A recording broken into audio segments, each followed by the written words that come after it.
capítulo 16 do Evangelho segundo o Espiritismo, item 15, transmissão da riqueza.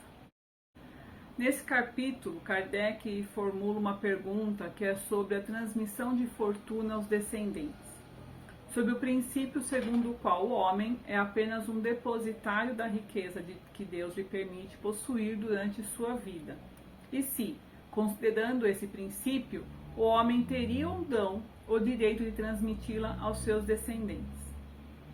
O Espírito São Luís, em 1860, vem em resposta a esse questionamento, afirmando que o homem pode perfeitamente transmitir os bens de que gozou durante sua vida, porque o efeito desse direito está sempre subordinado à vontade de Deus, que pode, quando quiser, impedir seus descendentes de desfrutá-la. E continua. É por isso que vemos se desmoronarem fortunas que pareciam as mais solidamente estabelecidas, pois a vontade do homem em manter a fortuna em sua linha de descendência é impotente, o que não lhe tira o direito de transmitir o empréstimo que recebeu, visto que Deus pode retirar quando julgar conveniente. Sabemos que pobreza e riqueza são provas pelas quais nós passamos como forma de aprendizado. Portanto, tanto a pobreza quanto a riqueza possuem objetivos diferentes de aprendizado. Falando especificamente de pobreza e riqueza, extraímos que elas não são boas e não são más. Em essência, elas são neutras, porque servem como um meio de progresso para a humanidade. Assim, se temos consciência de que Deus não permite nada que não seja útil e necessário à nossa evolução, e sendo a riqueza um recurso, um meio de progresso, então, como o próprio Evangelho nos fala, Deus não coloca na mão de algumas pessoas um elemento que não lhe seja útil. Tudo o que compõe o mundo pertence a Deus. Usamos conforme compreendemos a finalidade do que nos vem às mãos. Nós, que também temos conhecimento de que somos espíritos ainda imperfeitos, vivendo em um mundo de provas e expiações, que carregamos em nós sentimentos fortes, como os vícios da ambição, da soberbia, do orgulho, o que poderia acontecer com a junção de riqueza e os nossos vícios? Poderia alterar a finalidade desse recurso que temos em mãos. O recurso que é para ser uma coisa útil e em benefício de todos, esse recurso, usufruído indevidamente, pode vir a se tornar uma coisa prejudicial, perniciosa. Vejamos, o recurso da riqueza, ao invés de ser uma bênção na minha vida, ele traria para mim mesmo muita dor e muito sofrimento. Porque os recursos financeiros, dentro do que sabemos da lei de Deus, eles precisam circular nas nossas mãos. O nosso dever é usar essa riqueza, mas em benefício de todos, pois possui essa função no progresso, que é uma função social. Seu uso deve ser em benefício do nosso próximo. Se sabemos que nós nascemos na Terra para aprendizado, para nos melhorarmos enquanto espírito imortal rumo à nossa evolução, estamos com certeza enfrentando as lições de que necessitamos e devemos estar atentos para não perder o foco e inverter os valores. Mas muito de nós fazemos o contrário. Usamos esse recurso só para o nosso bem pessoal, nossos interesses próprios do nosso grupo familiar. E ficamos de que forma? Insensíveis à dor do próximo, nos tornando egoístas ou ainda acentuando esse vício existente. Não podemos nos esquecer de que todo recurso que a gente tem, que nós usamos, tudo o que fazemos como o que não fazemos, temos que prestar contas a Deus. Como vamos prestar conta do que usamos de forma negativa? Pois se estamos indo contra a lei do Pai, a lei da vida, esse recurso que seria instrumento para ser utilizado para a nossa evolução, aumenta a nossa responsabilidade na administração desses bens, porque a doutrina espírita nos orienta a estudar e nos aprimorar na moralidade. Através do estudo, vamos compreendendo que nós não possuímos verdadeiramente nada, que tudo pertence a Deus. Nós apenas somos usufrutuários desses bens que Ele nos emprestou como uma forma de aprendizado. É chegado o momento de despertarmos para essas verdades. Tudo vem de Deus e tudo retorna a Deus. Nada nos pertence na terra, nem mesmo nosso próprio corpo, que com a morte se desfaz. A riqueza nos é emprestada sob a condição de que pelo menos nos esforcemos com o nosso trabalho, nosso estudo, nossa reforma íntima, para que seja utilizado segundo as leis da vida. Tanto que Kardec fez essa pergunta: se nós sabemos que não temos a posse real de nada, como transmitir herança aos descendentes? Porque na verdade, todo pai, toda mãe, qualquer pessoa, nós queremos deixar o que adquirimos durante nossa existência para proporcionar uma vida melhor, mais tranquila para os nossos filhos. Isso é natural. Segundo as leis do homem, isso é perfeitamente normal. Porém, segundo a vontade de Deus, não havendo necessidade, ele impede os descendentes de desfrutá-la. Tanto é verdade que não raro vemos fortunas se perdendo. Eis a impotência estabelecida. Não nos tira o direito de transmitir o recurso emprestado que recebemos, mas Deus o retirará, se e quando julgar conveniente. Os bens materiais são sempre instrumentos. O sucesso material pode ser efêmero e enganoso. O que vem a ser efêmero? Aquilo que é passageiro, é temporário. Entendendo dessa forma que o recurso da riqueza é passageiro, por isso a importância do desapego.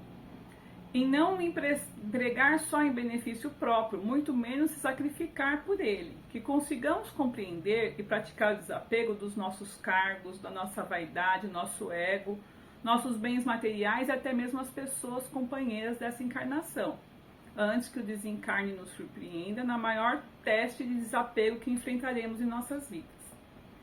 Assim, embora os recursos materiais sejam relevantes, sim, nós precisamos de dinheiro para a nossa vida material. Precisamos ter consciência de que a maior herança, o mais importante que podemos deixar para os nossos filhos é o patrimônio espiritual. É inclusive um dever, porque Jesus veio nos ensinar o essencial, que é o amor ao próximo e a prática da caridade. Assim, devemos ensinar para nossos filhos uma vida digna. É uma responsabilidade dos pais perante a lei divina, a educação moral. E isso é uma responsabilidade muito grande, pois somos espíritos imortais e a vida, ela é passageira. Quando partimos daqui, só levamos as aquisições espirituais. E qual é a herança que eu quero realmente para os meus filhos, para os meus descendentes? Apenas virtudes, conhecimentos e mérito de boas ações praticadas constituem o verdadeiro patrimônio que se consegue levar. Portanto, esse também deve ser a maior riqueza que podemos deixar para os espíritos que nos são encaminhados para serem nossos filhos, outra condição de herdeiro. Em termos de vida imortal, não tem sentido querer tornar os filhos ricos e permitir que desenvolvam o egoísmo. Por exemplo, se um filho presencia seus pais não dando destino apropriado à riqueza, pensando só em si próprio, sentimento egoísta de controle, de querer reunir mais e mais, não considerando o seu próximo, o que ensinará? Para também pensar somente em si próprio. Não basta ensinar, é necessária a prática, que nós aprendemos com a vivência, o exemplo. Não se está censurando um pai de família que economiza para que não caia na miséria. É justo e paternal pensar assim, não é proibido, desde que essa seja verdadeiramente o motivo. Mas não é isso que muitas vezes nós presenciamos. Seria uma desculpa para a própria consciência a fim de justificar aos seus próprios olhos e aos olhos do mundo seu apego pessoal aos bens materiais, admitindo-o como amor paternal.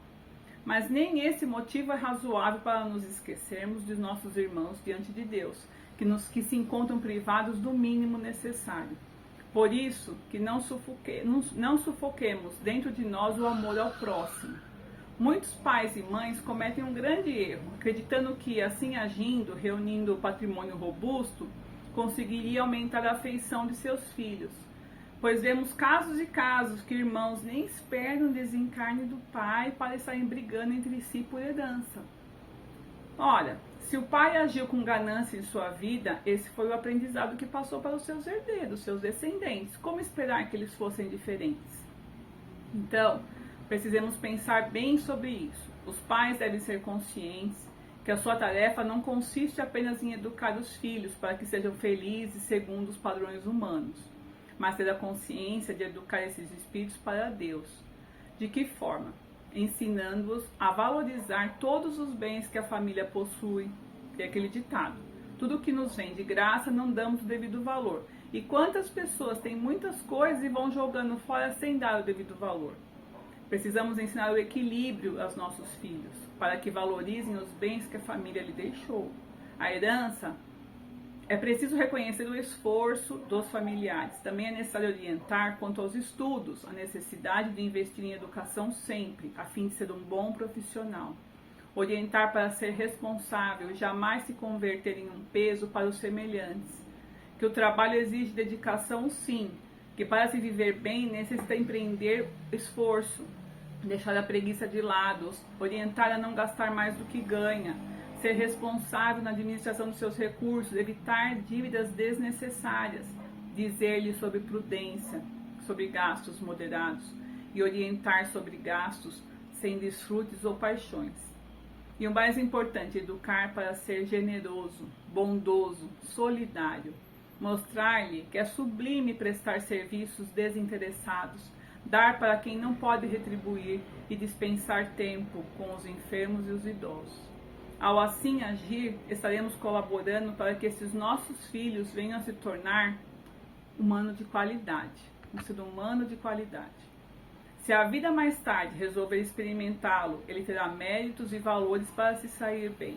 Não achará que a riqueza diz do valor de um homem e não se imaginará sem valia por enfrentar dificuldades financeiras. Uma frase muito citada de autoria de Chico Xavier é a seguinte: conheço pessoas tão pobres que só têm dinheiro. Pensemos nisso. E gostaria de finalizar com a seguinte colocação: Jesus nos trouxe a palavra de Deus, afirmando: sou o caminho, a verdade e a vida. Ninguém vai ao Pai senão por mim. Para transmitir-nos semelhante verdade, Jesus estava sozinho, sem finanças terrestres.